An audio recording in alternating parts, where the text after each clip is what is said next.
በስመ አብ ወወልድ ወመንፈስ ቅዱስ አሃዱ አምላክ አደረ ላዕሌሃ ቃል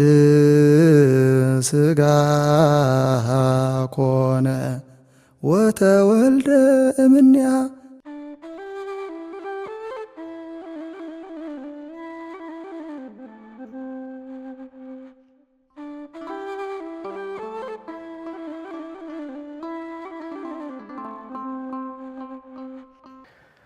በስመ አብ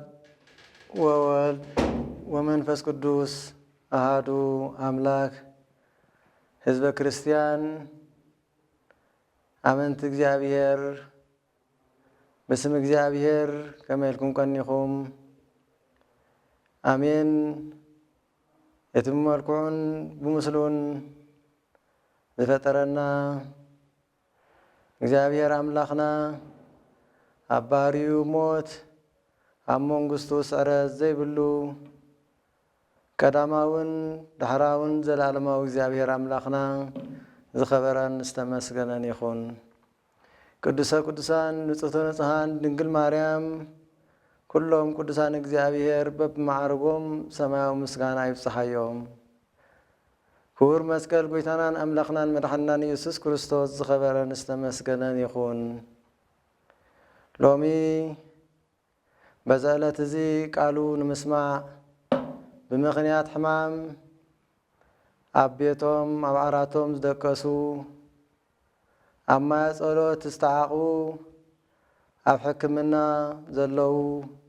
ፈዋሲ ዲዋን መድኃኒ ዓለም ፈውሶ ምሕረቱ ይልኣኸሎም። ዓለም ብብርሃኑ ጸልመተቶም ኣብ ጽኑዕ ማእሰርትን ዘለዉ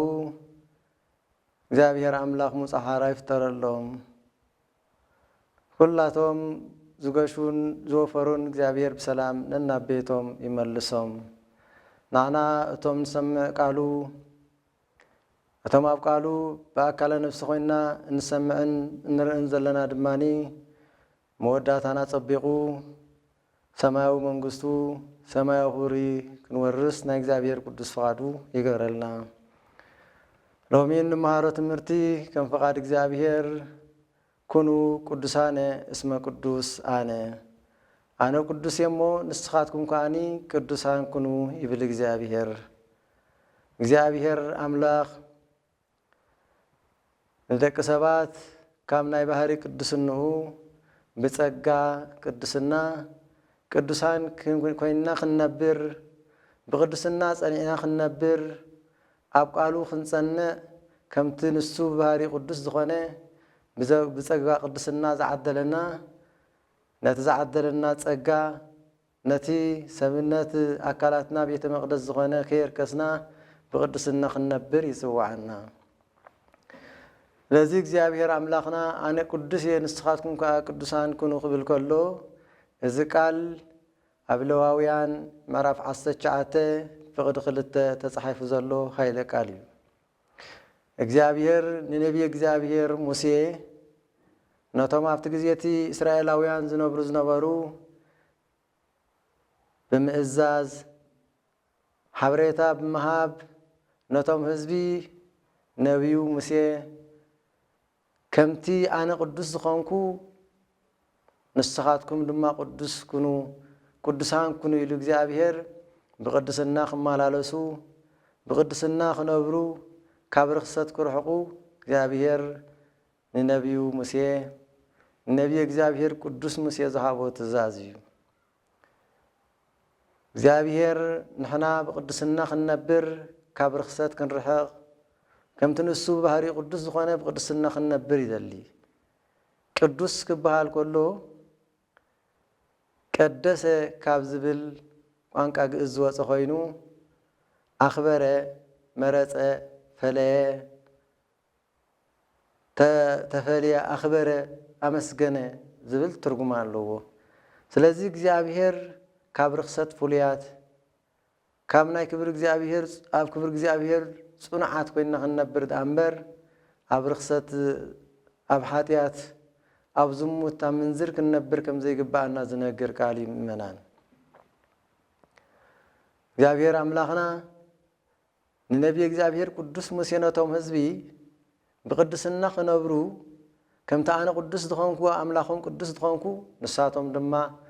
ቅዱሳን ኮይኖም ክነብሩ ይጽውዕ። ቅዱሳን ኮይኖም ብቅድስና ጸኒዖም እግዚአብሔር ካብቲ ናይ ባህሪኡ ጸጋ ካብቲ ናይ ባህሪኡ ቅድስና ብናይ ጸጋ ቅድስና ክነብር ብናይ ጸጋ ቅድስና ክነብሩ ጸውዕ። ስለዚ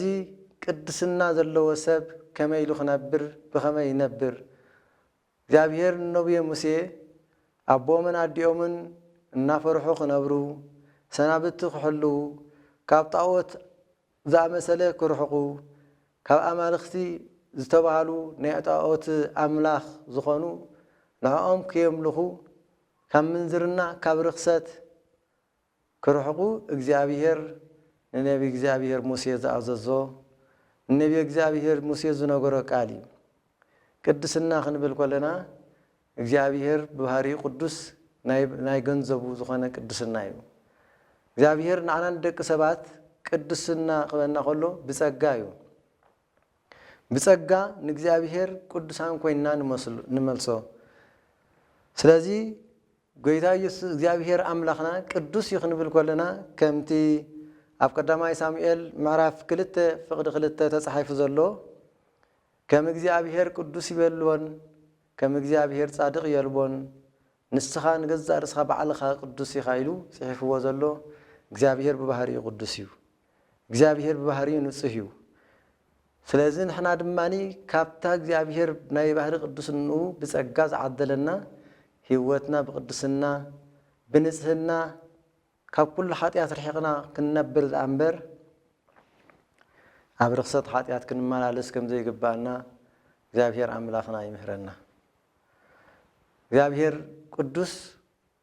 ኩሉ ግዜ ብመላእክትን ብደቂ ሰባትን ብቅዱሳን ደቂ ሰባት ቅዱስ ቅዱስ ተባሂሉ ዝምስገን እዩ። ራእይ ዮሐንስ ምዕራፍ 4:8 ቅዱስ ቅዱስ ንዘለዓለም ዝነብር ኣምላኽ ምዃኑ ዘሎን ዝነብርን ዝመጽእን ንዝመጽእኻ ዝመጽእ ቅዱስ እግዚአብሔር እዩ። ቅዱስንኡ ዘሎን ዝነብርን ንዘለዓለም ዝነብር እግዚአብሔር ኣብ ንዝመጽእ ዘለዓለም ንዝመጽእ ድማ ንሱ ቅዱስ ኢሉ ኣብ ራእይ ዮሐንስ ምዕራፍ 4:8 ጽሒፍልና ኣሎ። ስለዚ እግዚአብሔር ንዕና ክነመስግን ከለና ብቅድስና ህይወት ክንነብር ንዓና ብቅድስና ህይወት ነቢርና ድማኒ ካብ ጸጉኡ ተኻፈልቲ ክንከውን እግዚአብሔር ጸዊዕና እዩ። ስለዚ ሰባት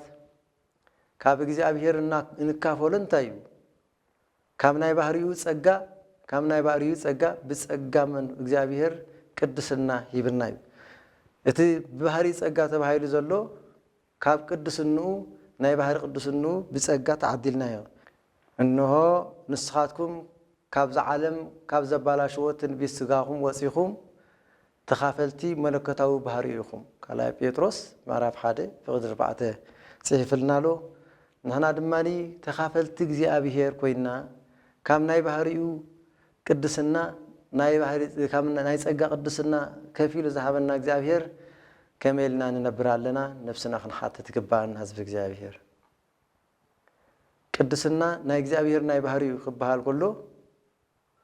ንዓናን ደቂ ሰባት ብጸጋ ዝዓደለና ብጸጋ ዝጸግወና እዩ። ስለዚ እምበኣር ንስኻትኩም ሰብነት ክርስቶስ ኢኹም ነፍሲ ወከፍኩም ከዓ ኣካላት ኢኹም ኢሉ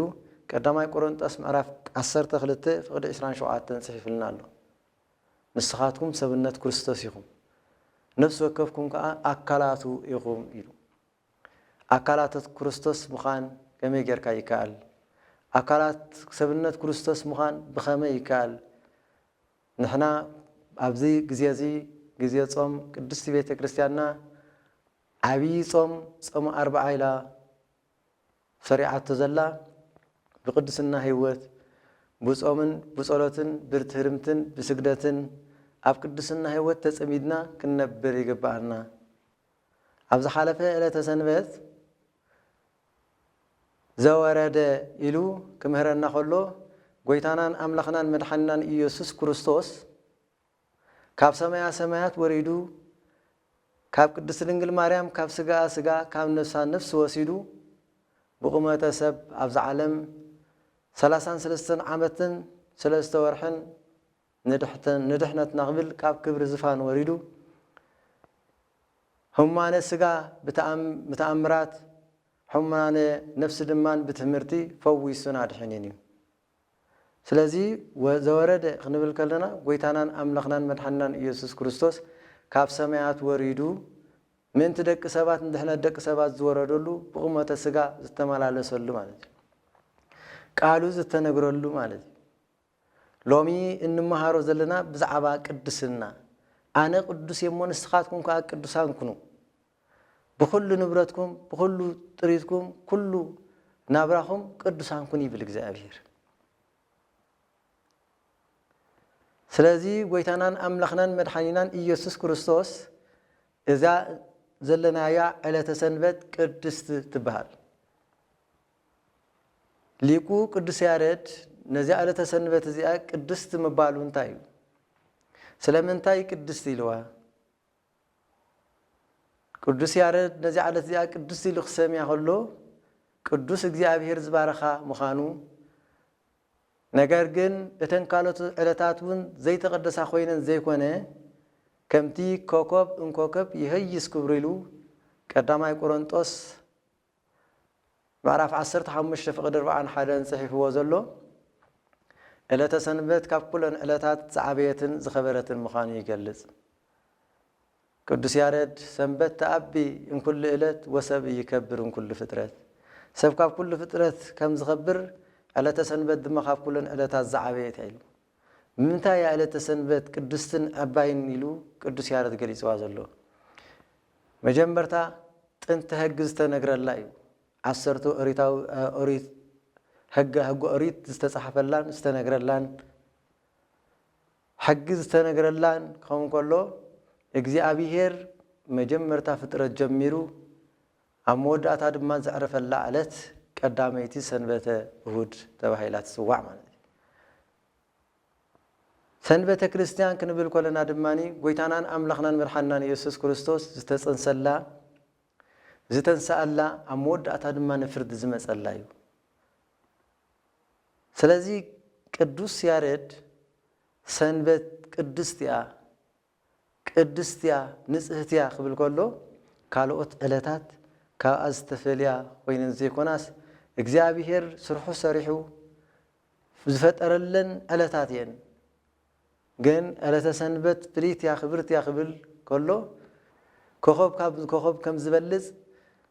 ዕለታት ካብ ዕለታት ከዓ ይበልጽ እዩ ምክንያቱ ጎይታናን መድሓናን ኢየሱስ ክርስቶስ ቅዱስ አምላኽና ዝተጸነሰላን ዝተንሳአላን አሞዳታ ድማ ንፍርድ ዝመጸላ ዓለት ስለ ዝኾነት ቅዱስ ኢልዋ ስለዚ ንሕና እግዚአብሔር አምላኽ አነ ቅዱስ የሞ ንስኻትኩም ቅዱሳን ኩኑ ክብለና ሆሎ ቤናይ አናባበራ ቅዱስና ንነብር ኣለና አቤና ህይወት ንነብር ኣለና በኸመይ መንገዲ ንጓዓዝ ኣለና ቅዱስ ተባሂሉ ሰብ ዝጸጋ ቅዱስና ቅዱስ ተባሂሉ ክጽዋዕ ከሎ በኸመይ መንገዲ ቅዱስ ተባሂሉ አቤናይ ቅዱስና ይነብራሎ ነፍሱ ክምርምር ይገባእ እዩ ስለዚ ቅዱስ ያሬድ ነዚያ ሰንበት እዚኣ ቅድስቲ ኢሉ ክጽዋዕ ከሎ ንሕና ኣብዛ ዕለት እዚኣ ግብሪ ጽድቂ ሰሪሕና ኣብዛ ዕለት እዚኣ ሰናይ መንገዲ ሰሪሕና ክንከይድ ከም ዝግባአና ዝነግረና እዩ እንታይ እዩ እቲ ስራሕ ጎይታናን አምላኽናን መድሓናን ኢየሱስ ክርስቶስ ምእንታና ኢሉ ከም ዝጠመየ ምእንታና ኢሉ ከም ዝዓረቀ ምእንታና ኢሉ ከም ዝተኣስረ ምእንታና ኢሉ ከም ዝጸመየ ምእንታና ኢሉ ከም ዝሓመመ ምእንታና ኢሉ ጋሻ ኮይኑ ኣብ ጋሻ ከም ዝሓተተ ንሕና ጎይታናን መድሓናን ኢየሱስ ክርስቶስ ዝሓለፈና ብጽናን ቅድስናን ምሕላፍ እዩ ስለዚ ሰብ ቅዱስ ይኽበሃል ከሎ ብጸጋ ዝተዋህቦ ቅድስና በኸመይ ይነብር ሊቁ ቅዱስ ያሬድ አክብሩ ሰንበተ ተገበሩ ጽድቀ ሰንበት አክብሩ ግብሪ ጽድቅ ከዓ ስርሑ ይብለና ሰንበት አክብሩ ግብሪ ጽድቅ ስርሑ ሰንበት ከነኽብር ኮለና በኸመይ መንገዲና ግብሪ ጽድቅ ንሰርሕ ቃል بقالو ክትርጎም ከሎ ሰንበት ዕረፍቲ እዩ ሰንበት ዕረፍቲያ ሰንበት ምቁራጥ ማለት እዩ ኩሉ አቋሪጥና ደው ንብለሉ ካብ ስጋው ዕየና ደው ኢልና ካብ ስጋው ናብራና ደው ኢልና መንፈሳዊ ዕየና አየሉ ማለት እዩ ሰንበት እንዕረፈላ መዓልቲ ይባሃል ኩሉ ስጋው ስራሕና ደው አቢልና መንፈሳዊ ስራሕና እንሰርሓሉ ማለት እዩ እዚ ክንብል ከለና ድማኒ ጎይታናን አምላኽናን መርሐናን ኢየሱስ ክርስቶስ በወንጌል ማቴዎስ ገሩ ቅዱስ ማቴዎስ ገሩ ክምህረና ከሎ ማቴዎስ ምዕራፍ 25 ፍቅዲ 35 ጽሕፍዎ ዘሎ ጠምየ ዘብላዕኹምኒ ጸምየ ዘስተኹምኒ ዓሪቀ ዘልበስኩምኒ ሓሚመ ዝበጽሐኹምኒ ሓዚነ እግዚአብሔር ናዝካ ዝበልኩምኒ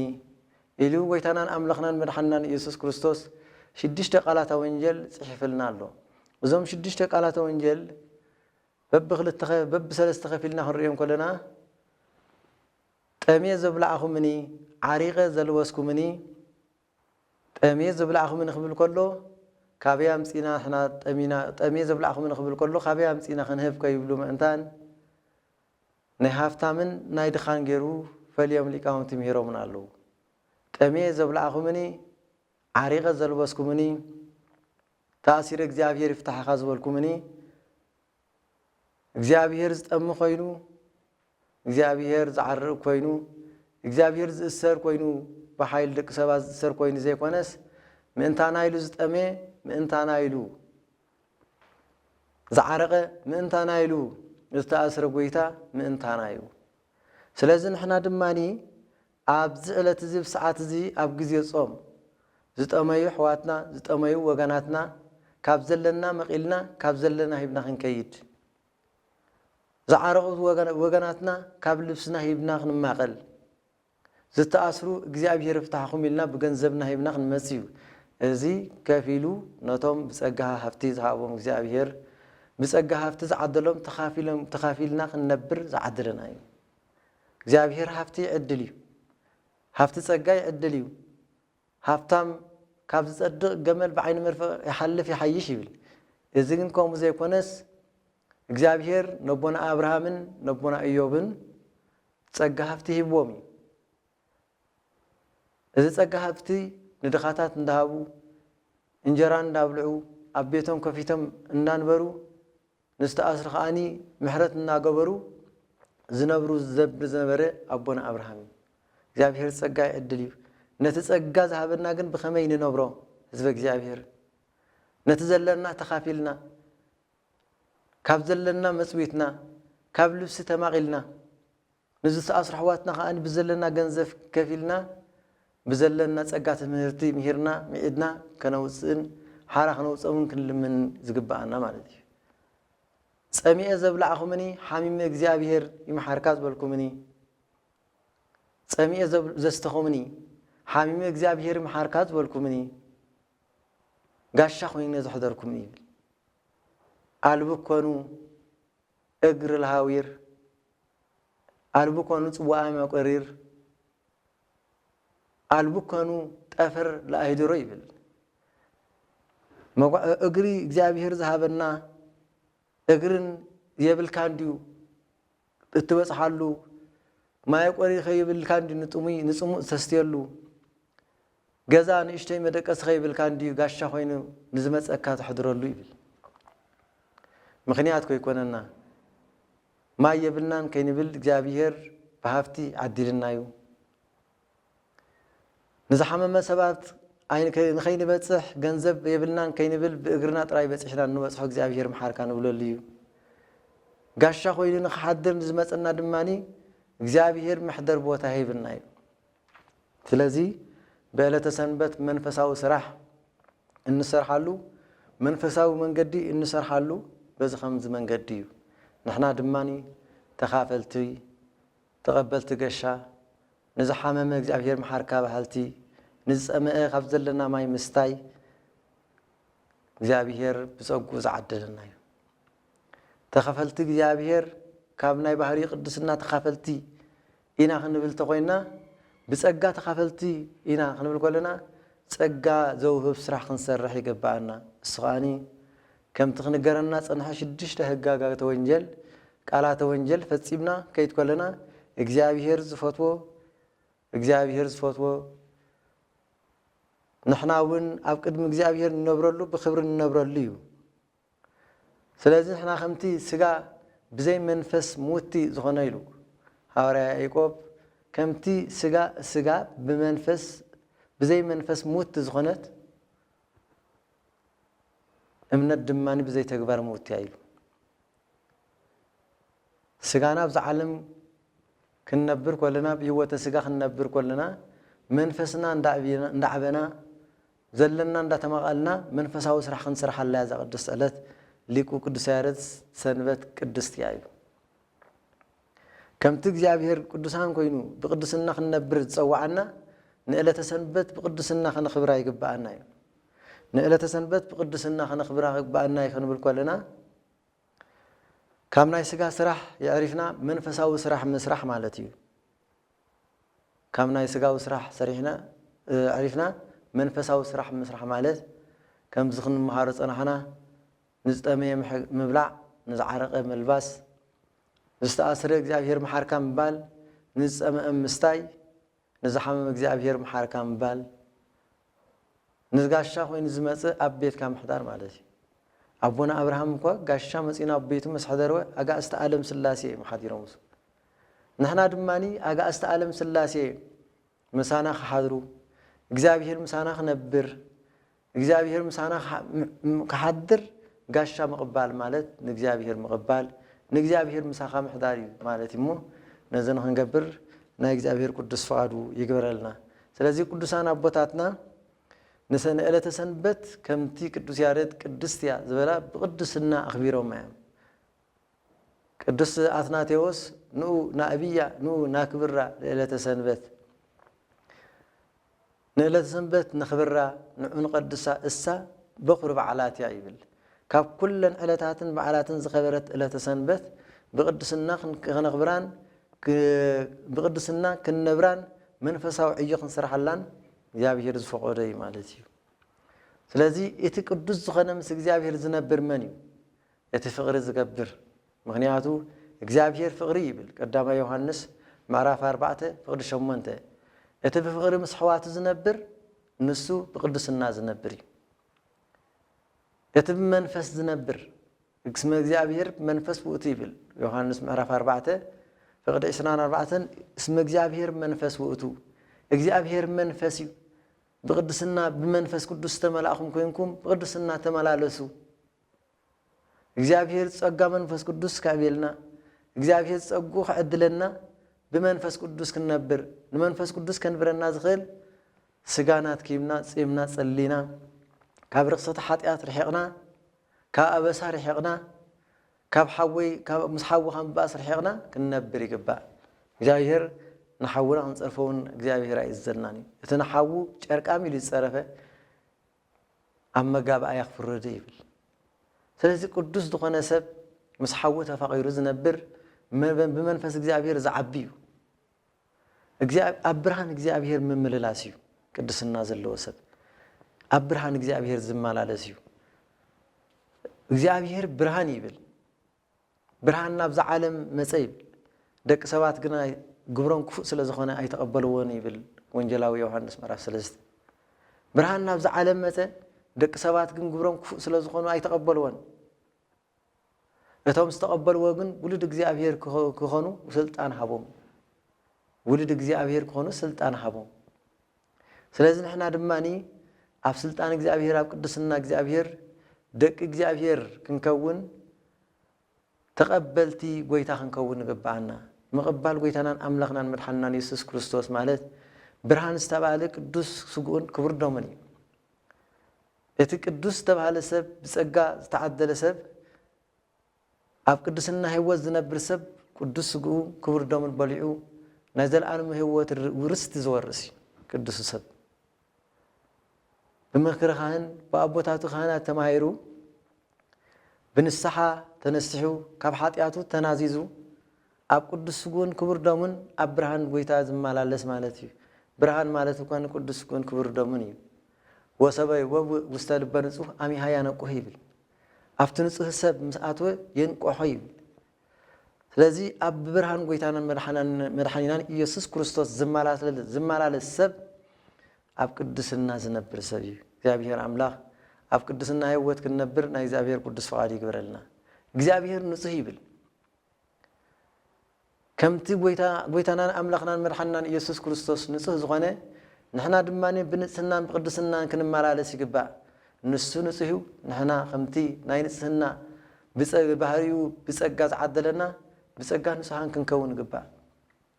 ቅዱሳን እግዚአብሔር ነቢያት ብንጽህናን እግዚአብሔር ሪኦም እዮም እስሞ በአንጽሖ መንፈስ ሪእዎ ለእግዚአብሔር ወተናጸሩ ገጸ በገጽ ይብል ገጽ እግዚአብሔር ንሪእሉ ኣብ ቅድሚ እግዚአብሔር ንቆመሉ ኣብ ቅድሚ እግዚአብሔር ንፍረደሉ ዕለትን መዓልትን ኣለና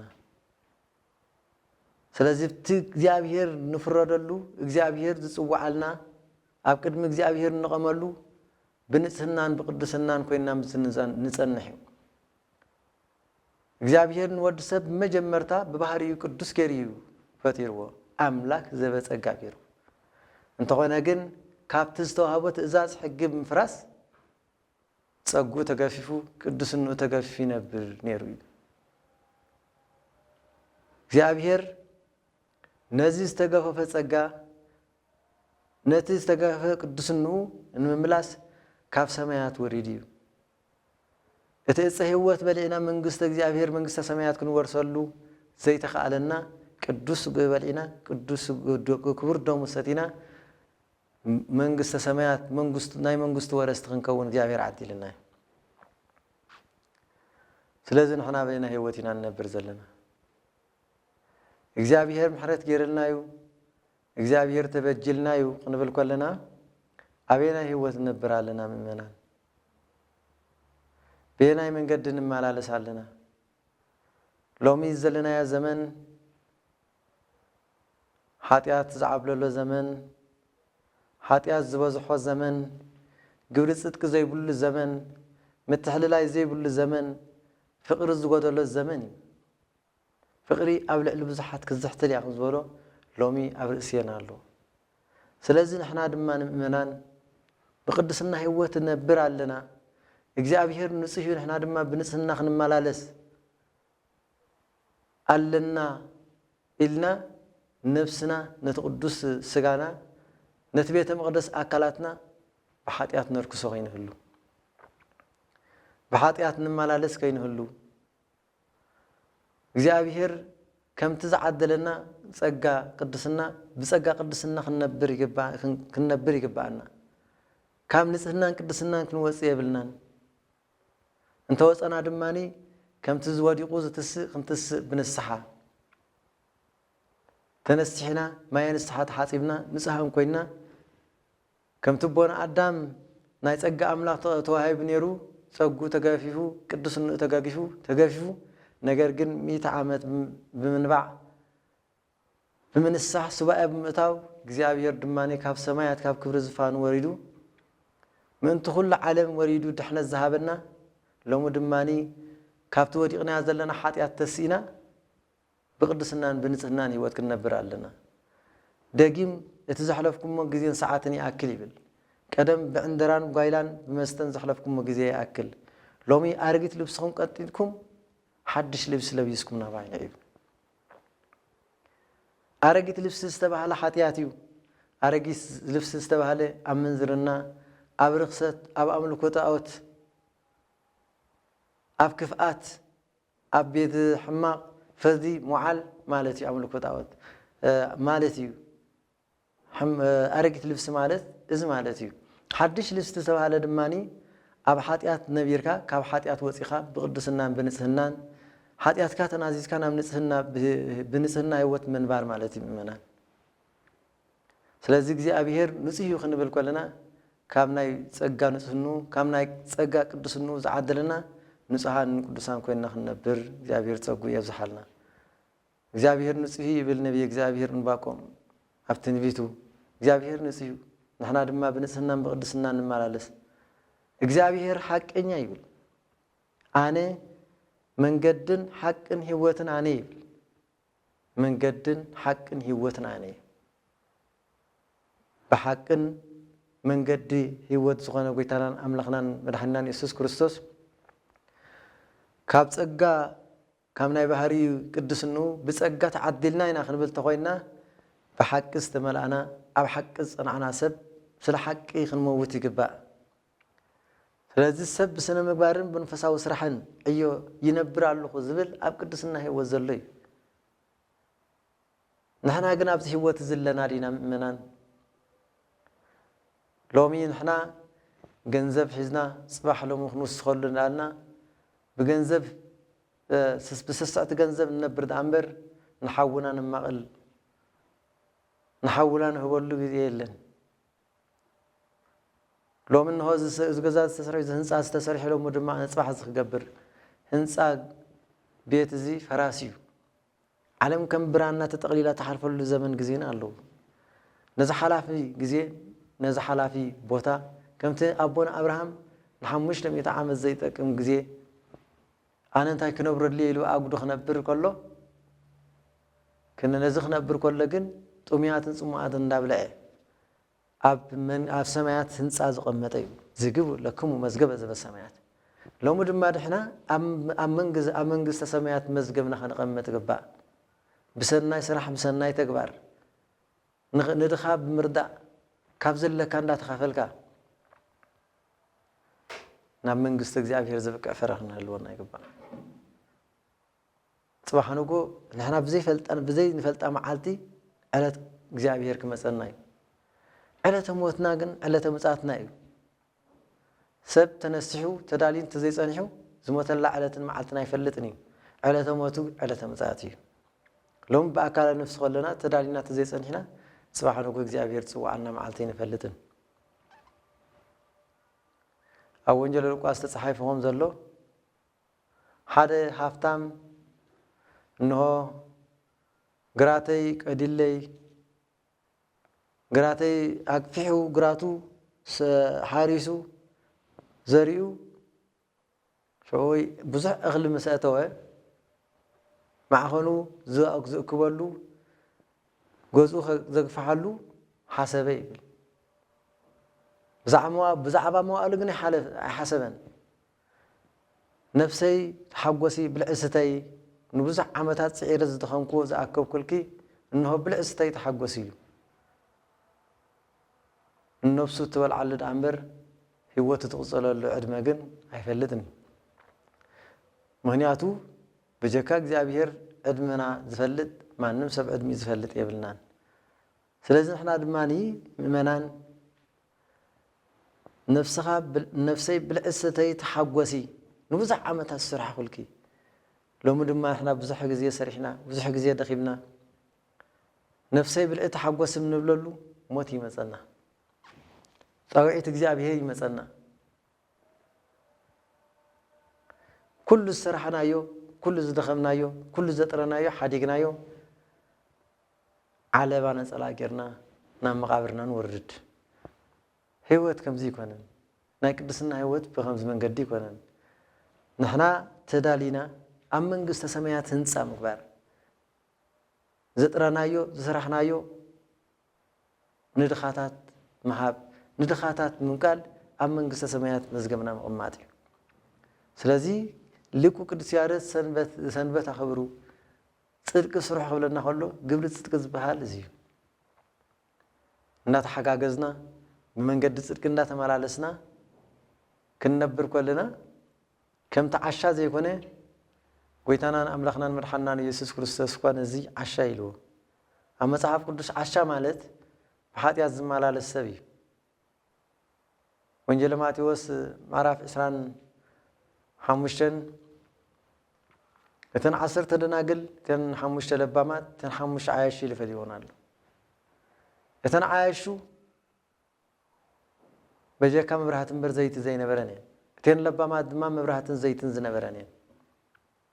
ክሳብ ፍርቂ ለይቲ ምጽኣት ጎይታናን ኣምላኽናን መድሓኒናን ኢየሱስ ክርስቶስ ማለት መታ መርዓዊ ዝመጸሉ